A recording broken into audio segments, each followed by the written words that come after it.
Welcome back, crew. It's July, and that means Mork Borg is still our game of the month.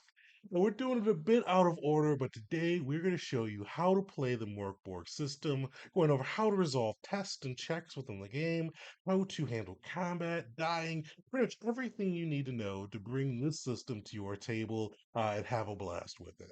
The nice thing with this one, though, is we're out of order. So if you want to see how it's played live or in actual play, check out our recording of our live video for the Mork Borg system, where our GM Moth led us through the game and got to see how the system plays out, see some of the rules in action, and had a fun adventure with it too. So check that out. There'll be a link in the description. But yeah, let's take it off.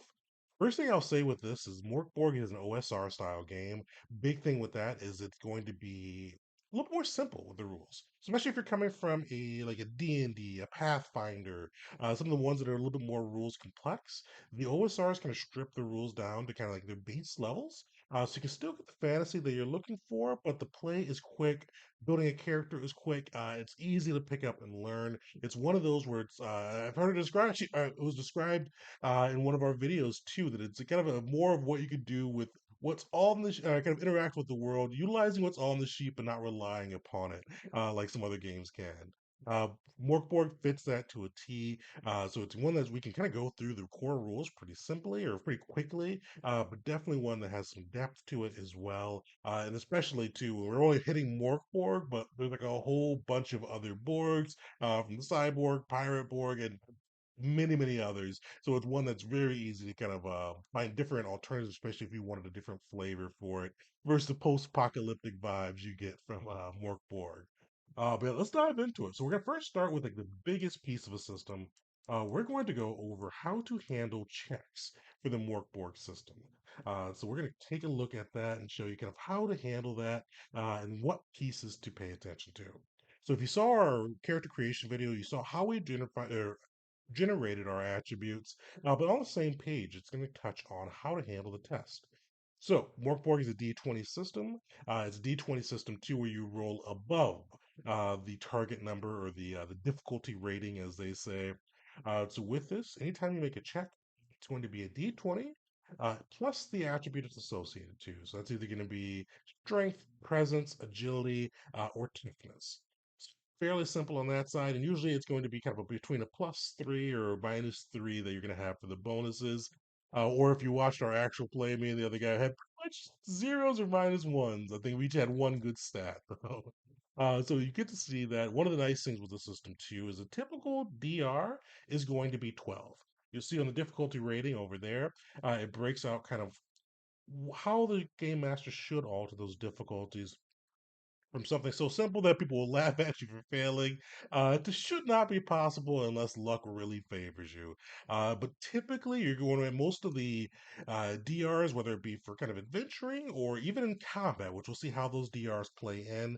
It's going to be at that 12 level unless there's something buffing or baiting you in that situation.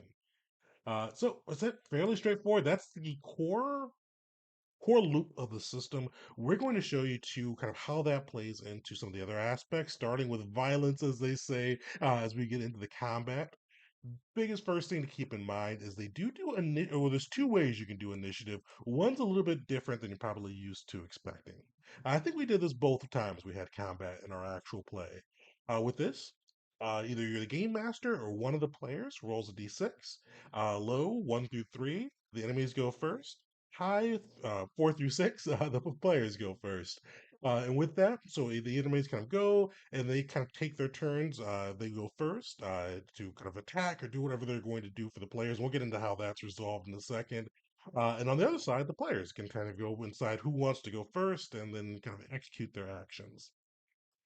With that too, let's in case you like want a more traditional experience, you can use the other option for rolling initiative, and this can be used in conjunction with the other one or instead of. And that's gonna be so you're making an agility roll and you're gonna add a d6 to it. Or sorry, you're going to use agility plus a d6. So whatever your agility modifier is, -3 to +3, you're going to add that to your d6 roll, and that's basically how they're going to decide order between you, the enemies, and your fellow players.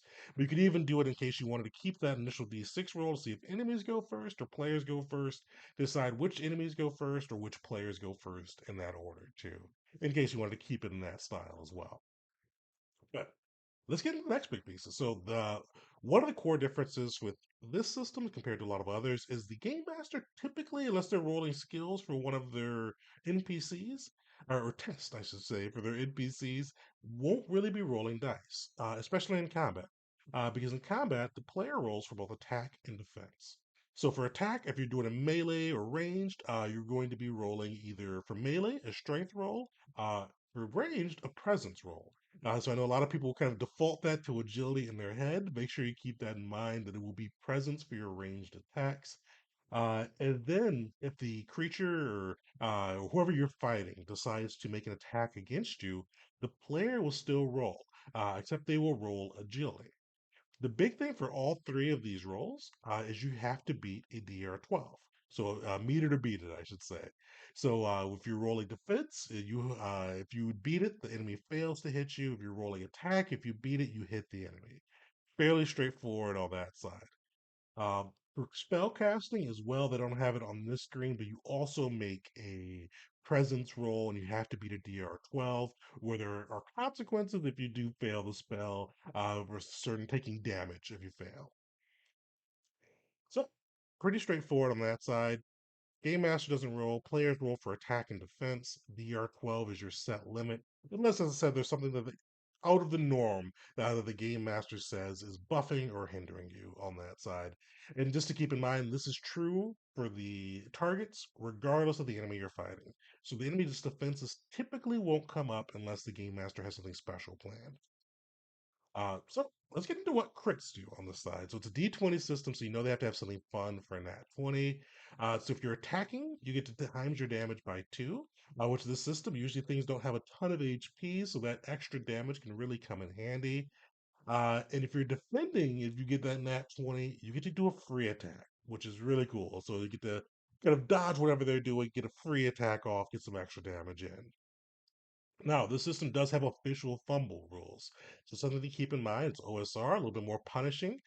So if you do roll in that one, whatever weapon you are attacking with is broken or lost. So either your sword cracks or it falls down into the rushing river and is lost forever. With that too, if you get a nat one when you're defending, the creature pretty much gets the crit and gets to do two times the damage to hit you. One thing to keep a note too, one thing the game master will roll is their creature's damage. So that is something that they'll determine and roll out on that side. But if you get that crit, it's gonna be times two. So pretty extra punishing because if you saw the actual player, even saw my character creation video, my guy had 1 HP. So anything pretty much would kill him on that side. And speaking of that, let's get into how health works on this scene. So, health, if you get to zero, you are broken. What broken means, you'll see this table over here. You're going to you're going to roll a d4, and that's going to determine what happens to you. So you could either fall unconscious for D4 rounds. You could roll a two and lose a limb or lose an eye, depending on how you roll the D6. Get a three, and you're going to be hemorrhaging. Hard to say. And you will be dead in 1d2 hours. With the first hour of death, you're going to be a D16 for your DR. For the second hour of death, it bumps up to an 18. So things are pretty much impossible. You're actively dying as you go through. And then for if you get a dead, I mean, four, you're dead. So pretty much out of the fight on that side. Now, with this, as I said, if you hit zero, you're broken. Now, there's another screen if it kind of goes over your HP. We're not going to head to that one right away. But if you go into negative HP, you are just straight up dead. There's no broken, there's no kind of waiting to be brought back up. If you hit negative HP, like with my guy with 1 HP, if somebody hit him for two, he would have been dead. As I mentioned, this is an OSR style game that is one where life is usually typically cheap on that side. So it is one, so a solid hit can kill you pretty easily. So let's now that we've gone over what the fumbles do and kind of how to handle death and dying. One piece I will mention too is if you do get a chance to have armor or a shield, they can reduce your the damage that you take when it comes to that as well. So it's a cool piece there as well. And just to show it off a little bit too, I wanted to kind of show you what it looks like on the screen when they show you with the 0 HP broken, negative HP dying, with their kind of picture of a heart on there as well. So it's going to give you just a little extra context on that side for kind of what they're going for. But let's get into some other pieces. So what can you do on a round? You can attack, you can move, you can draw a weapon, you can cast a spell. A round is typically how long it takes to move and complete that action. And then the big thing we wanted to go over too is kind of how rest, reaction to players, and morale works in the rule set before we wrap this one up. So with rest, you've got two different rests you can take. You can take kind of a moment's rest where you take a drink, have a moment to catch your breath, and you can roll a d4 and regain a d4's worth of HP. Or you can do a night's rest, which requires food, rest, a safe space to sleep, which will regain a d6 worth of HP. As I said, HPs are low in this game, but it's still depending on what level you are and how well you rolled for your HP and toughness. It's definitely feasible that you may still have some HP missing as you go down. Definitely recommend checking out the medicine chest as a good way to bump that up in case you need to do so. So this one's more for the game master. This is basically determining how people will react to the players as they come in, or people or creatures, whatever it may be. So basically, you roll 2d6, and it goes from anywhere to they're just going to straight kill these guys to start with, or they actually may be helpful. So it just kind of depends on where you roll all that side to see how they're going. And I know some game masters may already have that in their head, but in case you do have them encountering a creature and you want to leave it to chance, or just want to see how the dice fall, this is a great way to do so. And this is another one that's cool, especially for the OSR style, because a lot of like other games like D&D and things like that, a lot of times it's assumed you just straight fight to the death. This one, life is cheap and people know that they can die. So with this, they've got the morale system where if their leader is killed or half the group is eliminated, you could roll that 2d6, and then 1 through 3, they flee, or 4 through 6, they surrender. So it just kind of goes through and gives you some options on that side to handle kind of what to do if morale is low for the player, or low for the enemies, I should say. Yeah, that was a quick run through of the Mork Borg rules. As I said, it's pretty straightforward system. It's definitely one of those ones you can kind of teach somebody how to play within a session, and they'll feel pretty confident in running their PC as it goes. And then you got to see a little bit of the crazy art with it as well too, as we went through the different sections. But shout out some of your favorite Mork Borg rules, or especially even some of your other favorite Borg rules. I'm curious to see how Cyborg plays. I've never played that. I've done a one shot with Pirate Borg too, but haven't dug too deep into it. So I'd be curious to see how other Borgs, especially even outside of those big three too. But yeah, definitely. If you do have anything crazy for that, throw it in the comments. But like, subscribe, and keep an eye out because next month we are doing Shadows of the Demon Lord. It's our actual or game of the month. So more content to come on that side. But thanks for hanging out, and till next time.